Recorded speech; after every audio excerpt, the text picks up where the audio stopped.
In this video, I'll be going over my top 10 solves from 2025, starting with this Scube solve. It was a 3.85. I was pretty shocked at the time, and although it definitely was a very good time for me, to qualify into the top 10, it has to be like an astounding solve, a solve that like blew me away. And number 9 is blindfolded. This was my best blindfolded time of the year. Because I don't practice this event, getting a success is a success in and of itself, so the fact that this was actually a good success as well is pretty weird. It wasn't like a crazy overall PB or anything, but it was still a pretty solid time. It ended up being a 233.22. At number 8 is square one. This one is a very interesting event for me. I didn't practice it a lot at this point in time, but a while ago I did do a lot of practice on it, so it does leave the opportunity for me getting insane times like this one at 11.00. At this point in the rankings here, it does seem like a lot of these solves are pretty good, but they're not the most legendary solves I've had this year, so we're gonna still keep going. For pure ranks here, this was after I got a pretty decent PR of 2.87, but then I went out and got this time on an 8 mover. It was a 2.39, which is actually pretty insane.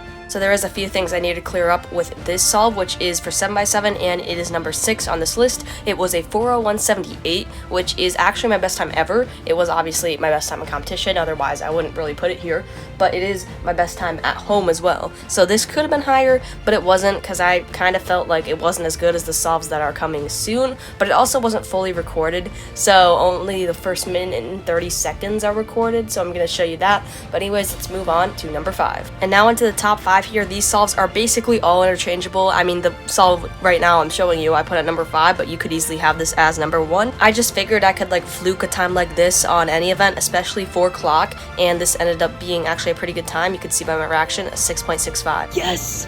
Next up here was one-handed, and I honestly think this would be number 1 if it weren't for the other insane solves that happened. The solve itself was very lucky, and the time was actually good enough so that it would match the solves I would basically get for 3x3. Ended up being 12.69. Can't really ask for something much better than that. Number 3 here was a 5x5 solve. I really cared about this round because I was trying to qualify for Worlds for 5x5, and considering there was definitely a lot of pressure here, it was pretty insane that I managed to get a time this good. It was overall PB by a wide margin, and still to this day I haven't gotten many times like it. It's a 110.97, which is crazy. So this is my second best solve of 2025, and this is a Megaminx solve. This solve kind of inspired me to practice Megaminx. My PR at this time was maybe a low 110, and this time, even in a competition environment, blew everything else away as I ended up getting a 57.99, which is insane. And my number 1 solve for 2025 is on 3x3, and although this might not be the best solve, I kind of had to put this here at number 1.